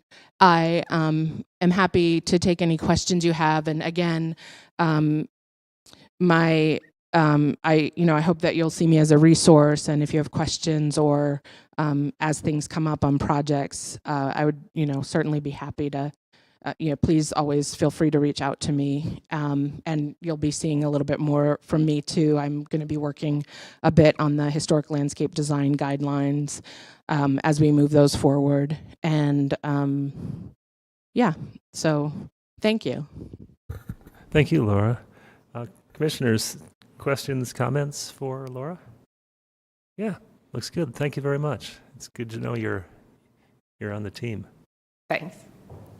Okay. Item number 4, Masonic Temple Master Plan and Zoning Map Amendments. Lex, you're up.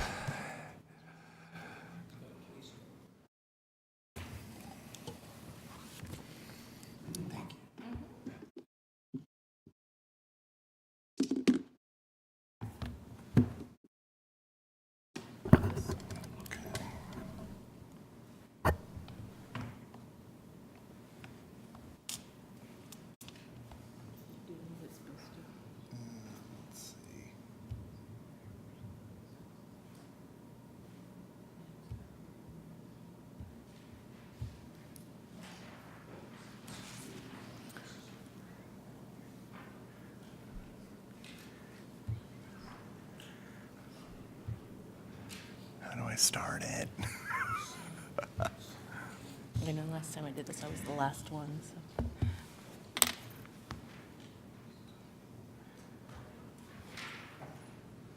Is it showing Deb's desktop? I wonder.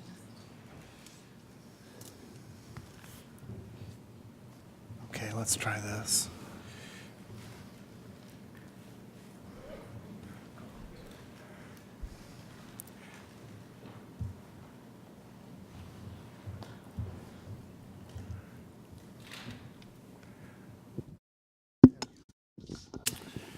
Sorry about that. I've seen Laura's presentation twice now and find it very interesting. And having said that, she's a tough act to follow because this is a little bit more dry. Well, I've got a map. It is open space. Courtesy the applicant, actually. I didn't even make it. So this is a request. DB Urban Communities is representing the property owner of the Masonic Temple Association, and they submitted applications for a master plan amendment and a zoning map amendment for a portion of the property located at 650 East South Temple. That's the Masonic Temple property. You're familiar with that beautiful building. You're also probably familiar with the not-so-beautiful surface parking lot behind it.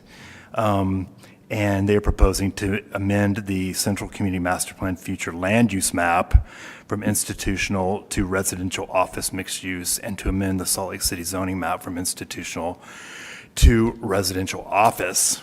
And what we are seeking from you this evening is a opportunity to discuss this proposal. We're looking for feedback from you.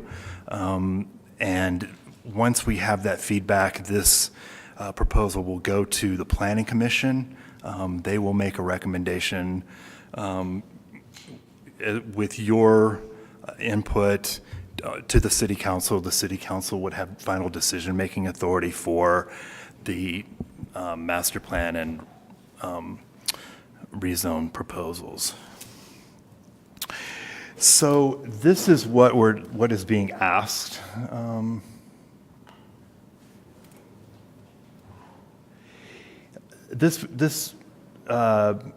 Wow, this is really hard to use. This little area here that is in gray, that is the, well, except for this portion right here, this is the Masonic Temple property. Here you have the temple, and behind it is this parking lot that I was referring to. It has a couple dog legs for access out to South Temple and also out to 6th East. That property is, as I mentioned, zoned institutional. The surrounding property here to the west is all zoned RO. It's important to note that the Masonic Temple owns these three properties that front onto 600 East, and they are already zoned RO. RO is literally all to the north, to the west. There's some to the east here, and a bit to the south of that parking lot.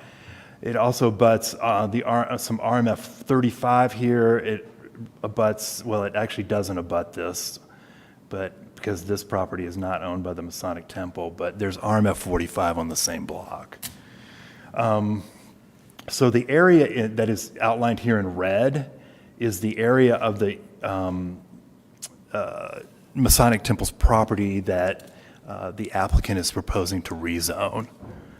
So you can see it kind of squares that RO designation off on that northeast corner. I want to talk briefly just about a couple other items.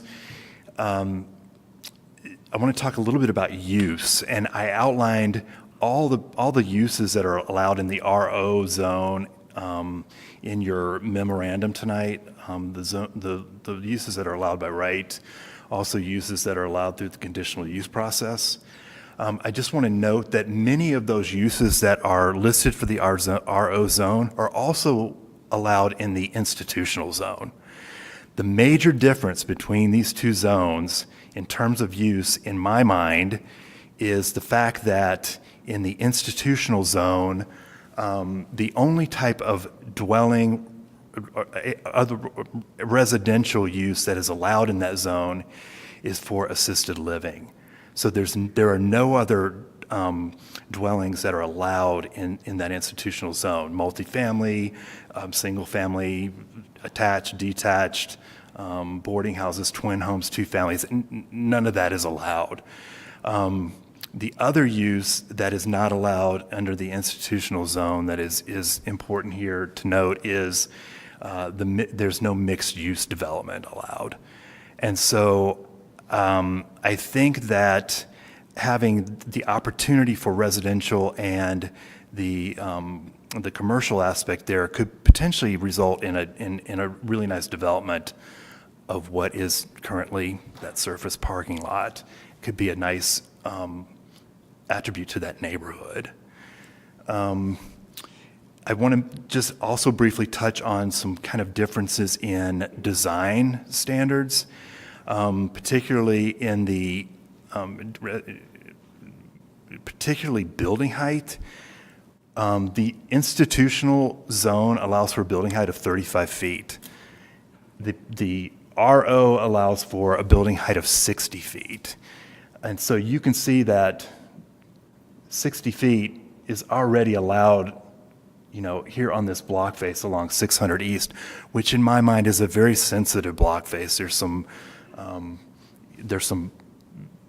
of residential scale structures towards this end of the block. This abuts South Temple. So there needs to be some sensitivity in any sort of development that would happen there. And it's funny that the institutional zone only allows for 35 feet. And building height, quite frankly, could probably be better located within that block, in the interior of that block. So that's one major difference. The other major difference in terms of design standard are setbacks, and the setbacks in the institutional zone and the residential zone are very similar. They're within a matter of maybe 5 feet of each other.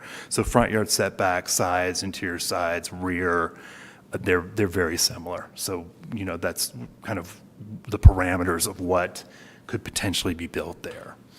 And I just wanted to touch on that very briefly.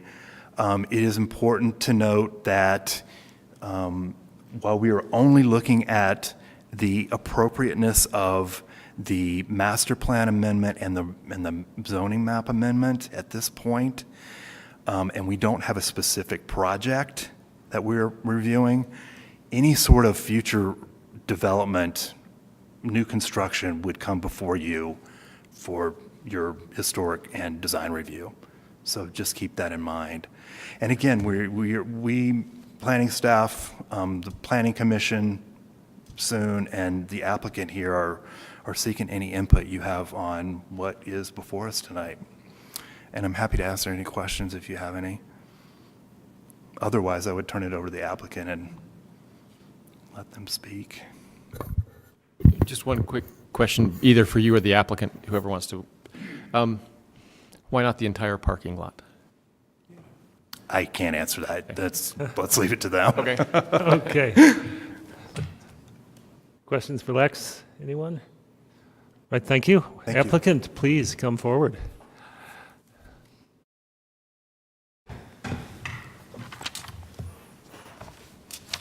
Dustin Holt, 211 East Broadway. Mr. Chair and Commissioners, thank you for your time tonight. It's a pleasure to be before you again. I'd love to go back and geek out over Amsterdam and a city that I love and a country that I love and that I've lived in, and think we can learn a lot from. There's certainly elements of what she said that we know should be part of this project long term, and we're excited to get into that. So. I'm not sure canals were allowed within the zoning district. maybe a faux moat or a faux canal.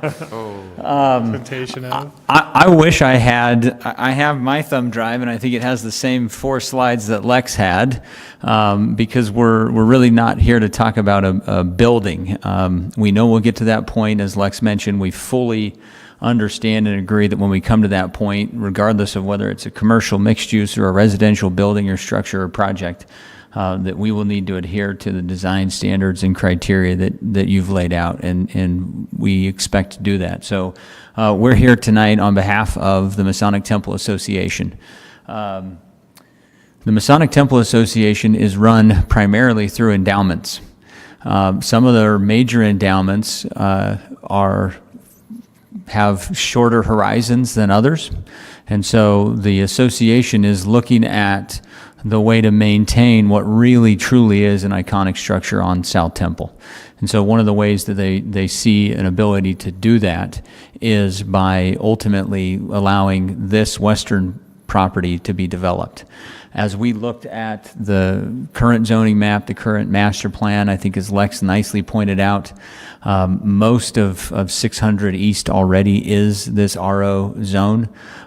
We too believe that any development, particularly at least right there, is probably better suited at a pedestrian scale, something 2 or 3 stories long term, with potentially more of that height in the middle of the block. As to why we're not rezoning the entirety of the property, we met with Mr. Patterson, zoning administrator, and we learned a couple of interesting things. One, we don't want to push them into a legal non-conforming use for the parking that's required for the size of the temple itself. They do still have annual functions that need to meet a certain parking criteria. They need about 120 parking stalls associated with that use, and so that's in some part what you see remaining on that property. Second, they themselves just aren't ready to see that 7th East side developed. The other thing that came out of our meeting with Joel was the ingress egress points. So you see we had 2 tails. Part of the reason those tails at one point in time were zoned institutional is they were a major ingress egress access point to that institutional use. If we now change that and that becomes an RO use, it's the shopping center rule. You can't drive through a use that does not permit a use in the adjacent zone. So if a residential product were ever developed on that RO, because it's not a permitted use in the institution, that would not be able to suffice as access for that. That brings up fire. Because of the beautiful nature of 600 East, anything over 30 feet of height, the fire department needs to be able to pull their new beautiful long fire truck with the aerial apparatus access to no closer than 15 feet and no further than 30 feet. With on-street parking, with that beautiful park strip, and then the front yard setback and the street trees, it mitigates that being used as an aerial apparatus access. And so getting into the middle of that block is going to be necessary. It's going to be required. And so because of that, in talking to staff, they felt that access off of North Temple into this block was something that would be critical to include. But really, it serves as a kind of squaring off that use. I think that the conversations we've had with a couple of neighbors, a couple other individuals that came to the open house, at first when they saw the map, to Lex's point, they thought the inverse. They thought the institution was already out on 6th East, that it was at a 30-foot height with a 75-foot height by site and conditional process. We said, no, that use is interior to the block, and then their kind of concerns about that quickly changed. The other thing that we did here, while not a contributing structure, there is an old Masonic home that is back behind the Masonic Temple in this area, and we've had some individuals express a concern about it. Again, it's not a contributing structure. We would like to explore the long-term potential viability of relocating that. And so we've talked to the MTA about, does it go to the east of the temple? Does it go back as part of an integral part of the development that eventually happens here? And so those are elements that we know are going to be brought into the conversation when we get specific into design and use. Right now, it's is it appropriate to kind of square off an RO use that's really there in the area? Is there anything else that you all have in your minds that we should be mindful of as we move forward? We know that we'll come back at some point with a specific project of some kind to talk to you about. So with that, I would say thank you, and we're happy to answer any other questions you might have. Okay, thank you. Good explanation. David? My only concern would be the added height that's allowed, and it seems to me that a 60-foot high building on 6th East would be out of scale with that neighborhood. And I don't know if we have the capability of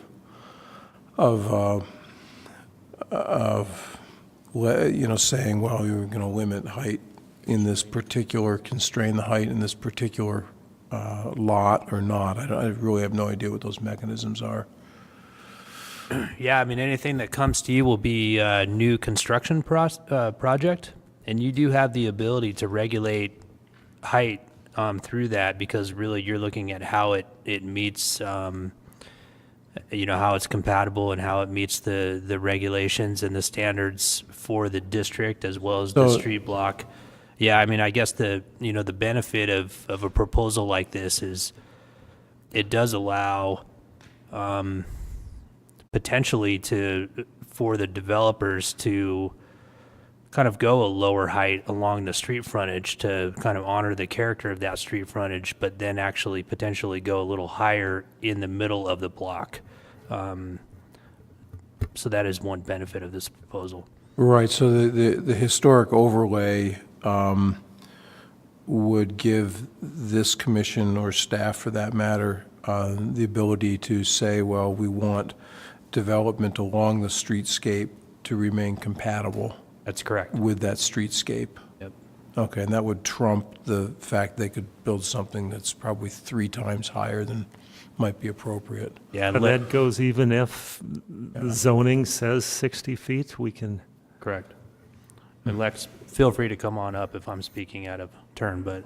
I think that's an important thing to put on the record here. Yeah, Absolutely. Yeah.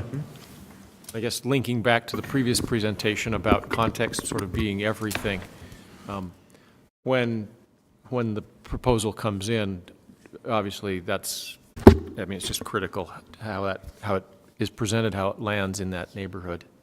But I mean, that one block is a critical block, obviously, and so. I might add, it's a shame that, you couldn't look at the entire property at this time, but so be it. Maybe they'll get there. Stanley? My thoughts when you guys were talking is, I'd certainly like to see something other than the parking lot there, but I know there's a really beautiful Victorian home or two on the corner, and then every time I drive by that development that Sinclair Oil's done down the street, I think what a beautiful addition that is, not only with the landscaping, but the way it fits in on South Temple. And I'd hope that when the real projects come in, you keep that type and that quality of development in mind, because I think that's what it's going to take to develop that corner to something really nice. You bring up a good point, Stan, that the Governor's Plaza, designed by Edwards and Daniels, addresses South Temple Street in a nice way, yet it has a very tall building behind. The third building is very tall. I don't know that you could find a more dynamic corner contextually from a historic standpoint, frankly. I mean, Governor's Plaza, the Governor's Mansion. It's in the middle of the block. Alsco down the street, or the Sinclair Oil, the Masonic Temple itself.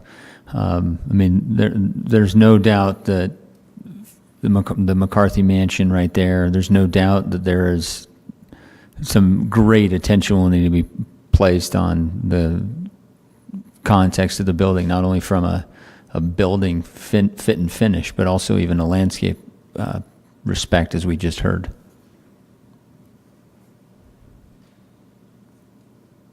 Other comments? Paul, Esther?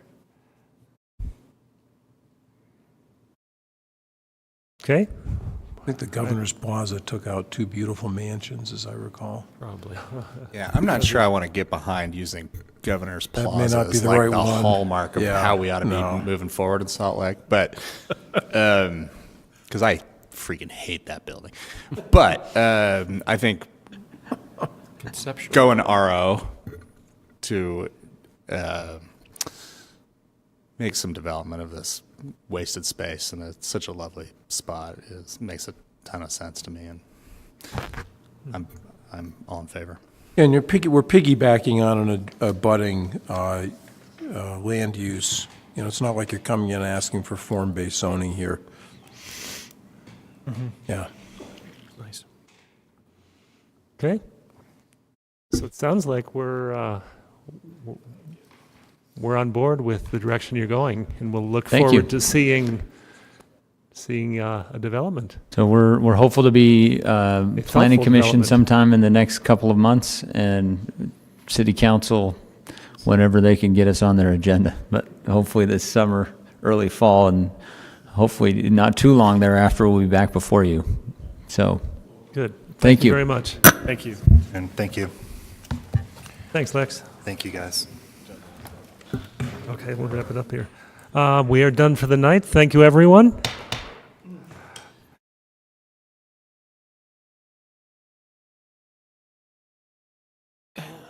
Wayne, do we have any?